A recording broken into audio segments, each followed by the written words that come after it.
ज्यादा आप लोगों की आवाज आनी चाहिए। जिस एक महामानव ने हम सबको इंसान होने का अधिकार दिलाया, समानता की बात की, असमानता जैसे भेदभावकारी ग्रंथ को आज ही के दिन उन्होंने जलाया, ऐसे हमारे महापुरुष, ऐसे क्रांतिकारी महापुरुष, संविधान निर्माता, जिनके लिखे संविधान के द्वारा आज मेरे आधार पर एकजुट है, ऐसे महामानव बाबा भीमराव अंबेडकर जी के लिए एक बार आप जोरदार नारा लगाएंगे। जितने भी मेरे भाई बहन माताएं बैठे हैं, यहाँ खड़ी हुई है, मेरे बच्चे, सभी से अनुरोध है, जोरदार एक नारा लगेगा, जय भीम। आप सभी का बहुत बहुत शुक्रिया। पूरे विश्व को शांति का संदेश देने वाले तथागत गौतम बुद्ध को नमन करते हुए हमारे भारत को,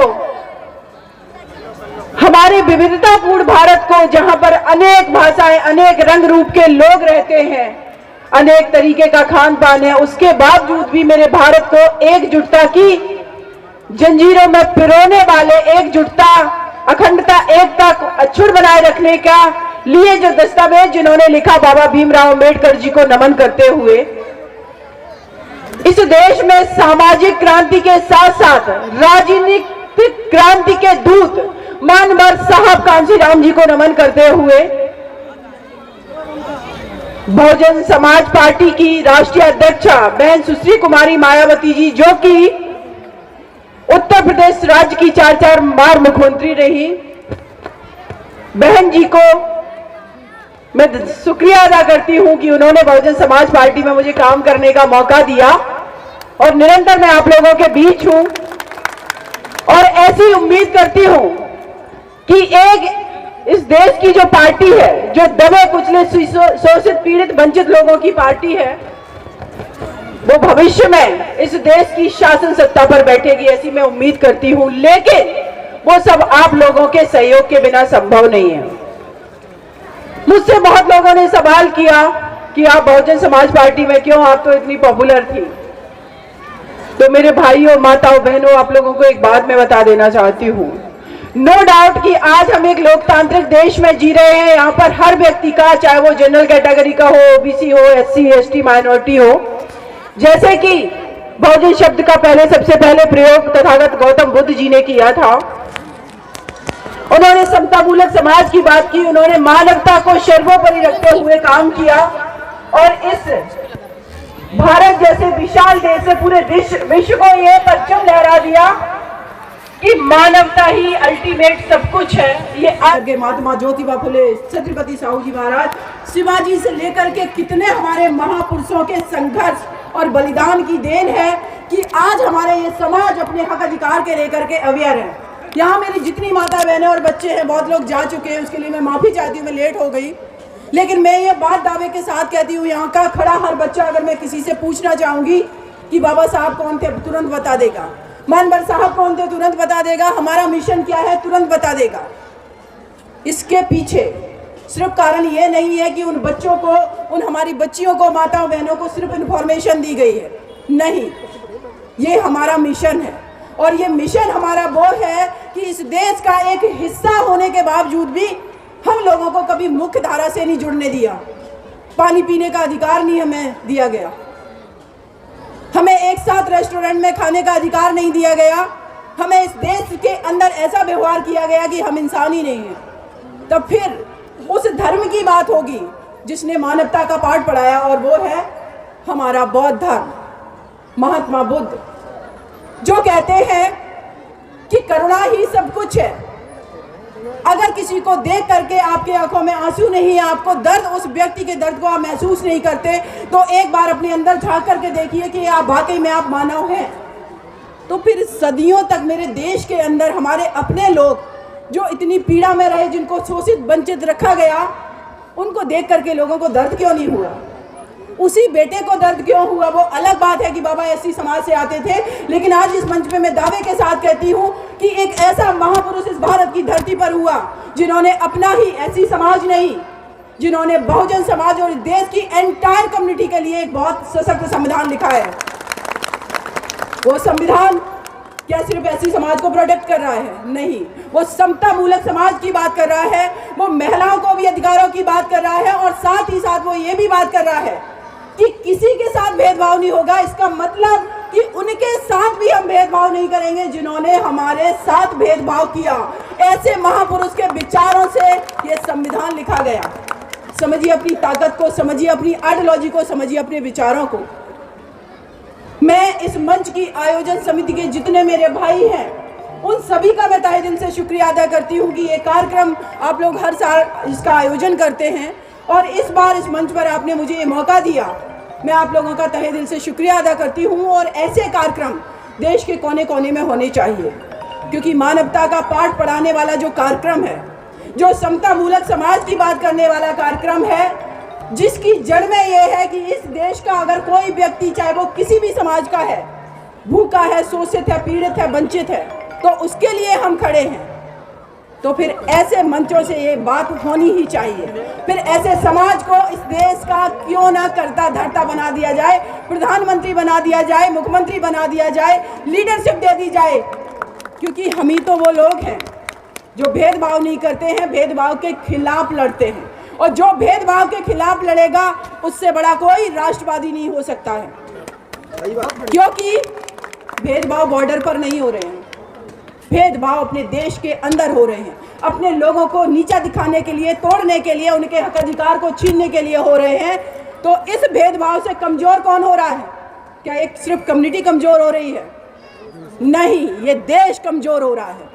जब इंटरनेशनल लेवल पे कोई भी मानक आते हैं कि भारत पूरे विश्व में गरीबी की रेखा में सूचकांक में कौन से स्तर पर है, तो हम निचले पायदान पे चले जाते हैं। पत्रकारिता के क्षेत्र में, लोगों को स्वतंत्रता के क्षेत्र में कौन के नंबर पर हम पायदान में नीचे चले जाते हैं। कई एक सूचकांकों में हम अपने पड़ोसी देश श्रीलंका, बांग्लादेश और पाकिस्तान से भी पीछे हैं। तो ये किसकी बात हो रही है? मेरे देश भारत की बात हो रही है, जिसको हम सब बहुत प्यार करते हैं।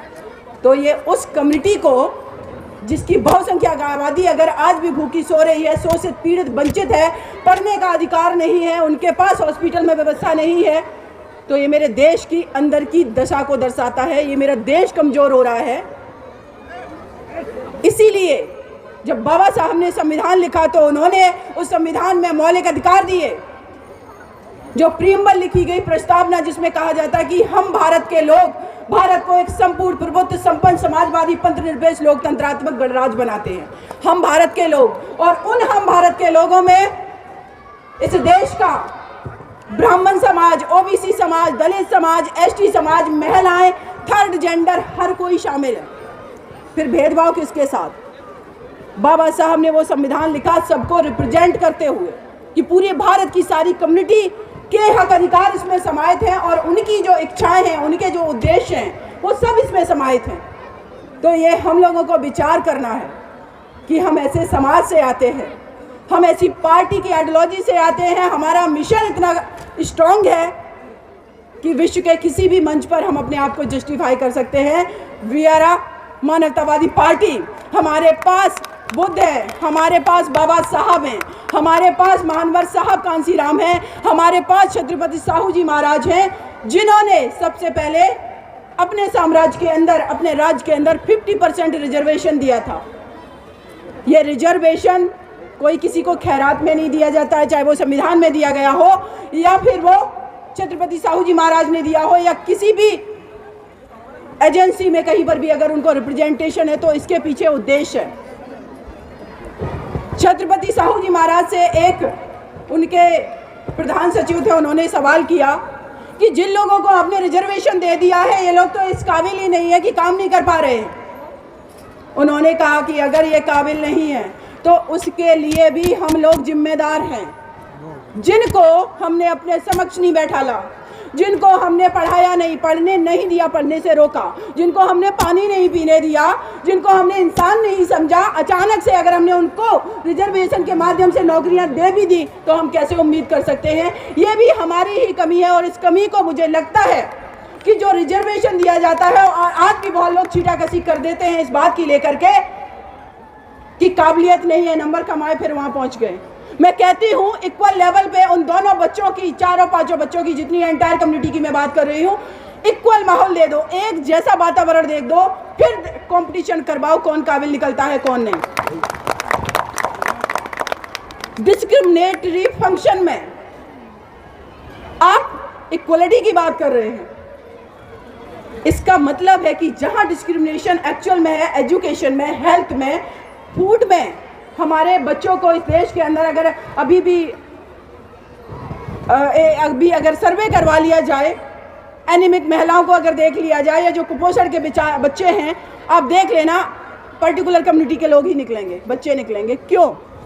जिनके पास प्रॉपर न्यूट्रिशंस नहीं है, वो बच्चा कैसे अपने ब्रेन का उस लेवल पे इस्तेमाल करके उतना अच्छा परफॉर्मेंस कर पाएगा।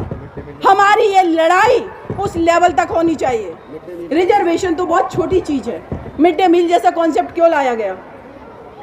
तो इन सारी चीज़ों की ये लड़ाई हमारी, मेरे भाइयों बहनों माताओं, बहुत बड़ी है। रिजर्वेशन बहुत छोटी चीज़ है, हमें रिप्रेजेंटेशन अब चाहिए। रिप्रेजेंटेशन का सीधा मतलब है कि अगर सरकार सोशलिज्म जो है, समाजवाद के तहत समाज कल्याणकारी राज्य की स्थापना नहीं कर पा रही है, और पूंजीपत कंपनियां जो हैं, पूंजीपति है, अगर उनके पास में हमारे पीएसयू चले गए हैं, तो वहाँ पर भी हमारा रिप्रेजेंटेशन होना चाहिए, इंश्योर किया जाना चाहिए। क्योंकि सरकारी नौकरियाँ खत्म है, आपने प्राइवेट चीज़ों को कर दिया है, तो वहाँ पर तो वही लोग पहुँचेंगे ना जो पहले से बहुत ज़्यादा वेल एजुकेटेड है, अब्रॉड पढ़ के आए हैं, जिनके पास इंग्लिश मीडियम स्कूल हैं, जिनके पास कॉन्वेंट स्कूल हैं। हमारे देश के अंदर अभी भी हमारे आपके बच्चे प्राथमिक विद्यालय में पढ़ रहे हैं ना, वहाँ पर टीचर की उतनी अच्छी क्वालिटी है, ना संसाधन है, सारी चीज़ें नहीं हैं। तो फिर हमारी लड़ाई वहाँ तक पहुँचनी चाहिए। इस देश की नदियों पर अधिकार होना चाहिए, इस देश के पहाड़ों पर अधिकार होना चाहिए, जहाँ माइनिंग हो रही है, जहाँ पत्थर खोदे जा रहे हैं, जहाँ पर हीरे जवाहरात निकल रहे हैं, जहाँ पर गोल्ड निकल रहा है, चाहे वो कोलार की खान हो, जहाँ पर सीबीआई हमारी है, सीबीआई में हमारे लोग होने चाहिए, जिससे कि बहुजन समाज का अगर कोई नेता उभर करके आगे आता है तो उसको फॉल्सली इम्प्लीकेट न किया जाए, ईडी से न डराया जाए। और साथ ही साथ जो पूरी बॉलीवुड इंडस्ट्री है, वहाँ पर जो फिल्में बन रही हैं, आप लोगों ने कभी सोचा कि उन फिल्मों के अंदर जो दर्शाया जाता है, आज भी कभी भी उन मूवीज में आप देखना SC ST OBC माइनॉरिटी का कोई व्यक्ति जाकर के राजा के रूप में नहीं दिखाया जाता है। ये माइंडसेट है हमारा। तो मैं कहूंगी, अपने आप को राजा समझिए। हमारे पास इस देश का एक सबसे बड़ा राजा हुआ है, जिसके द्वारा लिखे गए संविधान से इस देश का पूरा सिस्टम संचालित हो रहा है। चाहे वो प्रधानमंत्री कैसे बनेगा, कैसे हमारी कैबिनेट वर्क बनेगी, कौन राष्ट्रपति बनेगा, राष्ट्रपति का चुनाव कैसे होगा, विधानसभा के चुनाव कैसे होंगे, एक बच्चे का अधिकार कैसे क्या होगा, एक महिला का अधिकार क्या होगा, सारी कम्युनिटी के अधिकार क्या होंगे, ये सारी चीजें पूरा एक बहुत स्ट्रांग, पूरे विश्व का सबसे बड़ा दस्तावेज लिखने वाले आपके हमारे बाबा साहब भीमराव अंबेडकर जी ने लिखा। तो हम लोग कौन है? एक्चुअल में हम लोग किंग है, और ये फीलिंग हमारे अंदर भावनाएं होनी चाहिए। हम किसी से कमजोर नहीं है, हम किसी से नीचे नहीं है, इस चीज का हमेशा याद रखना है।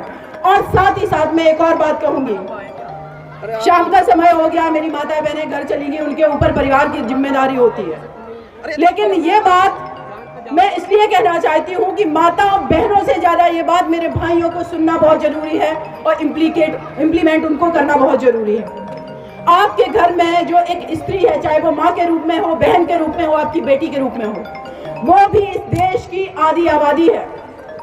आप लोग जितने यहाँ खड़े हुए हैं, अगर इतनी ही हमारी माताएं बहनें, आपके घर की जो बेटी माँ है, बहू है, पत्नी है, जो भी, आप समझो जस्ट डबल हो जाते हो।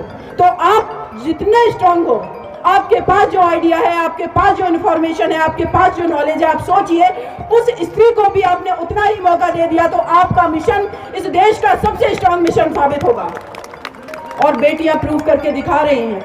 अभी रिसेंटली मैंने देखा, सानिया मिर्जा, उत्तर प्रदेश की सहारनपुर की बेटी है, एनडीए क्वालिफाई किया है। आपकी बेटियां किसी से कम नहीं है। पायलट हॉकी में आपने अगर देखा होगा, जब ओलंपिक हुए तो एक बेटी के घर पे उसके पड़ोस के लोग जाकर के उसके परिवार को डरा धमका रहे थे। वो बेटी ऐसी समाज से आ रही थी, लेकिन ओलंपिक में खेल रही थी, वंदना कटारिया, लेकिन हमारी वो बेटी ओलंपिक में खेल रही थी। आप समझिए हमारे घर की बेटियां भी उतनी स्ट्रांग हैं। और कितना बड़ा एग्जाम्पल दूं आप लोगों को, बहन सुश्री कुमारी मायावती जी, उत्तर प्रदेश राज्य की 4 बार मुख्यमंत्री, प्रूव करके दिखाया ना।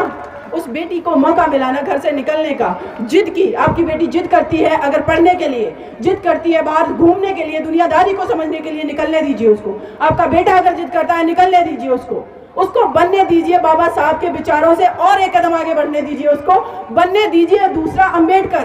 क्योंकि जब तक वो समाज से नहीं बढ़ेंगे, जब तक वो आपके गलत चीजों से, अगर उसके पिताजी डांट रहे हैं उनको वो नहीं रिएक्ट करेगा, तब तक वो समाज से नहीं लड़ सकता, गलत चीजों से नहीं लड़ सकता।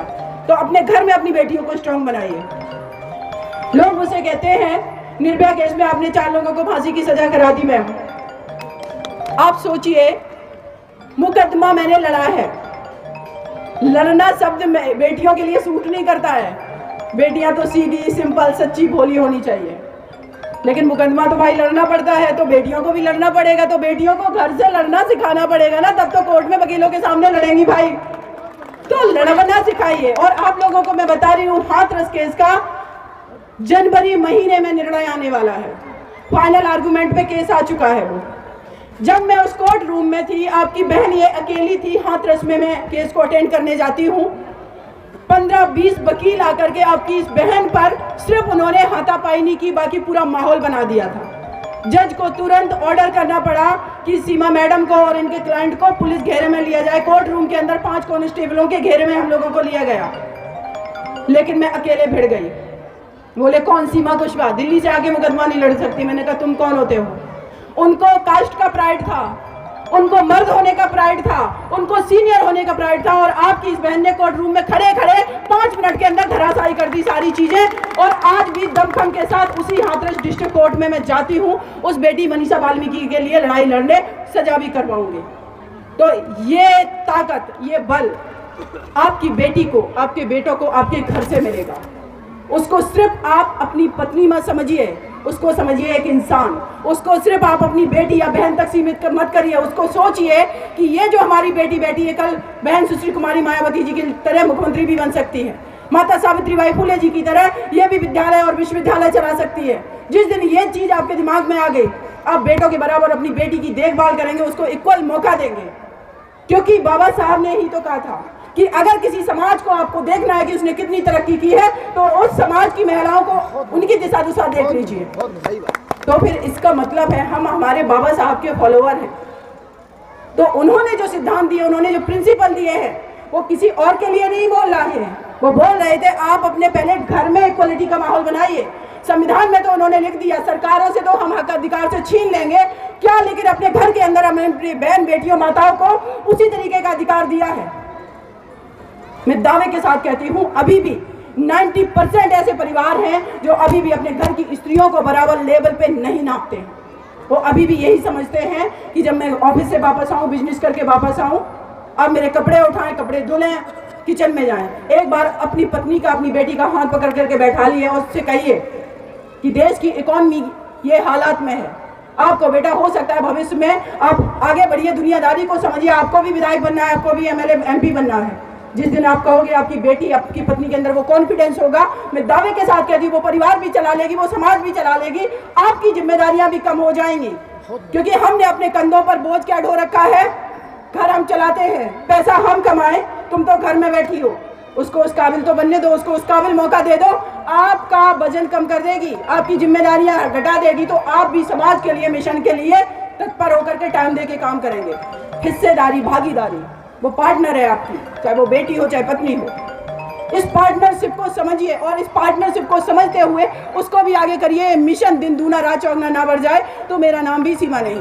क्योंकि मैंने देखा ऐसे परिवारों को जहां पर बेटियों को, पत्नियों को इक्वल मौका दिया गया है, बच्चे भी एजुकेटेड हुए हैं, जागरूक हुए हैं और वो परिवार बहुत आगे चला गया है। अभी आज ही मैं देख रही थी, एक राजकुमार जी हैं दिल्ली में, बीएसपी में वो हैं, वो किसी भी पार्टी से होते, डजंट मैटर मेरे लिए, लेकिन आज मैं देख रही हूँ उनकी बेटी टोरंटो कनाडा जा रही है पढ़ने के लिए, एयरपोर्ट पे हंसते हुए जा रही है। कॉन्फिडेंस फील होता है भाई, मेरी बेटियां कनाडा जा रही है पढ़ने के लिए, कोर्स करने के लिए। कल वो जो वापस आएगी, क्या वो बेटी सिर्फ उस परिवार के लिए कॉन्ट्रीब्यूट करेगी, आपके समाज के लिए भी करेगी और इस देश के लिए भी करेगी। वो देश की पूंजी है, देश का संसाधन है, जो आपके घर में सिर्फ आपने जिसको पत्नी और बेटी और बहन के रूप में समझा हुआ है।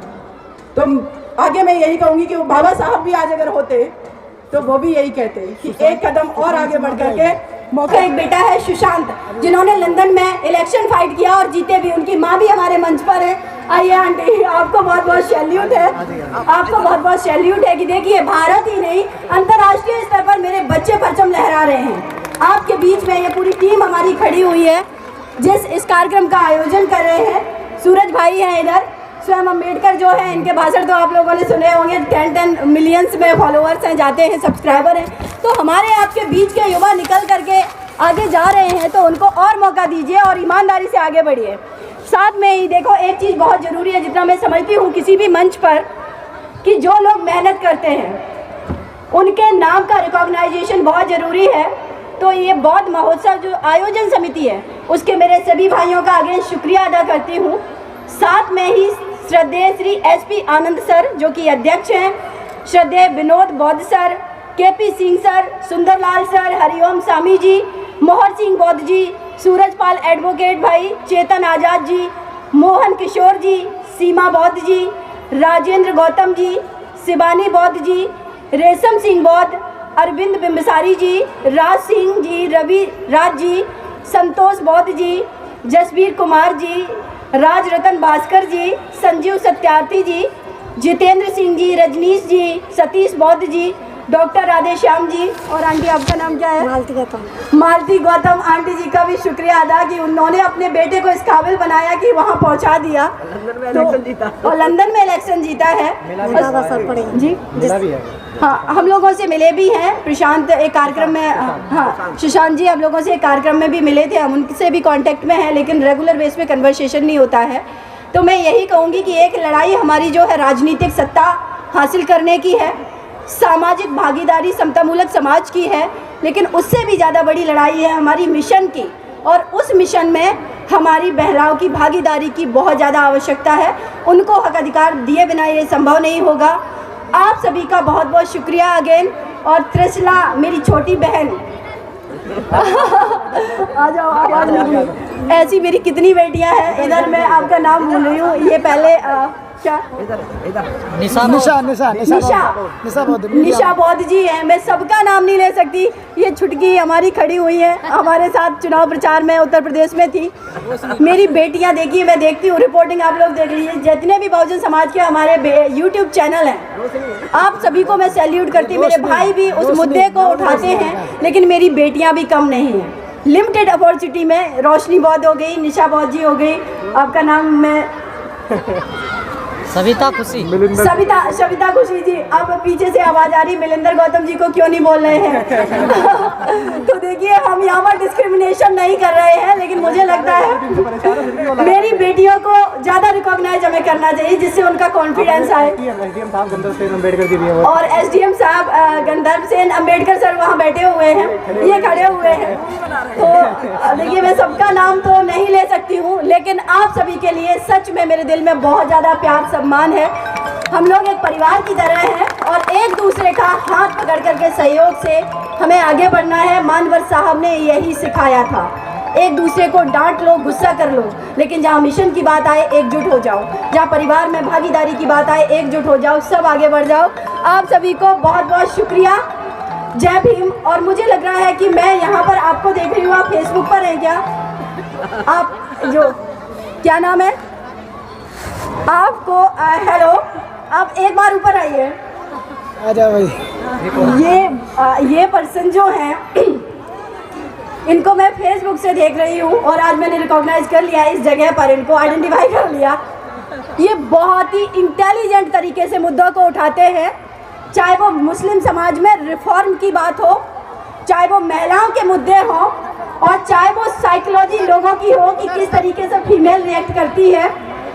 आप लोग अभी शायद नहीं जान रहे होंगे, लेकिन मैं फेसबुक से इनको पहचानी, सोचिए मैं इनको फॉलो करती हूँ। आइए इनको बुलाइए मंच पर।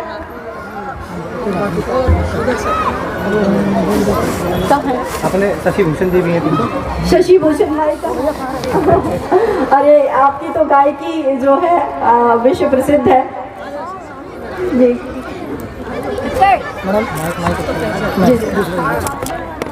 एक बार आप आगे आ जाए। क्या नाम है आपका? क्या नाम है आपका? सालिम जफर। देखिए सालिम जफर जी के बारे में मैं बता रही हूँ। फेसबुक पर मैं इनको फॉलो करती हूँ। मैंने पर्सनली कभी इन पर कमेंट नहीं किया इनके बॉल पर जा कर के, लेकिन कभी कभी क्या होते हैं हमारे समाज के बीच में ऐसे हीरे छुपे हुए हैं जिनको पॉपुलर भले ही नहीं हुए लेकिन उनका समाज में कंट्रीब्यूशन कम नहीं है। आज मैं आप लोगों से कह रही हूँ एक बार इनकी बॉल पर चले जाइए। सबसे ज़्यादा इनका फेवरेट जो ड्रिंक है वो चाय है। हमारी चाय की हमेशा चर्चा होती है। लड़का लड़की के हस्बैंड वाइफ के रिलेशन पे बहुत अच्छा छीटाकशी करते हुए कमेंट करते हुए बहुत अच्छा कंटेंट लिखते हैं। साथ में ही मुस्लिम समाज से आ रहे हैं। मुस्लिम समाज की कुरीतियों पर बेखौफ होकर के बेबाकी से ये लिखते हैं। बहुत सारी चीज़ों में इनका बहुत अच्छा है लिखने का, पढ़ने का। मैं इनको फॉलो करती हूँ और जब भी इनके पोस्ट पढ़ती हूँ तो 50 टाइम्स मुझे हंसी आती है क्योंकि वो साइकोलॉजी को समझते हुए लिख रहे हैं, रिलेशनशिप को। तो देखिए क्या है ना कि यहाँ मैंने देखा मंच पे सडनली मुझे खड़े हुए, मैंने कहा इनको तो मैं पहचानती हूँ। इसीलिए ज़रूरी है कि वर्चुअली दुनिया में भी कोई अगर एग्जिस्ट कर रहा है, कहीं कुछ लिख रहा है तो वो भी मेरा अपना है। तो आपका इस मंच पर सम्मान है। फेसबुक के माध्यम से भले ही आप आए लेकिन आप सभी की तरफ से, इस मंच की तरफ से आपका सम्मान है। ऐसे ही लिखते रहिए भाई, क्योंकि मुस्लिम कम्युनिटी में बहुत आपको रेयर लोग मिलेंगे जो उसके अंदर कुछ खामियां हैं, कमियां हैं, परफेक्शन कहीं नहीं है। और इसीलिए टाइम टू टाइम डेवलपमेंट की भी मुझे लगता है कोई परफेक्ट डेफिनेशन नहीं होती है कि डेवलपमेंट ये कंप्लीट हो गया, वो निरंतर चल रहा है।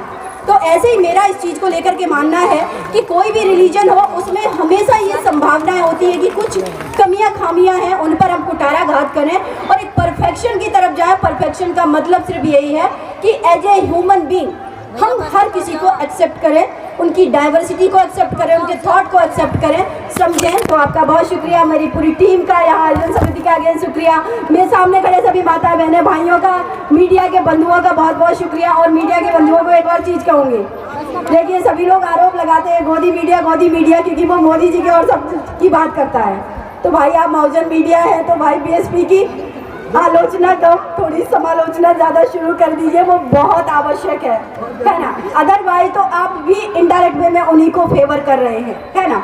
तो आप लोगों से मेरा अनुरोध है, जय भीम, जय भारत, नमो बुद्धाय।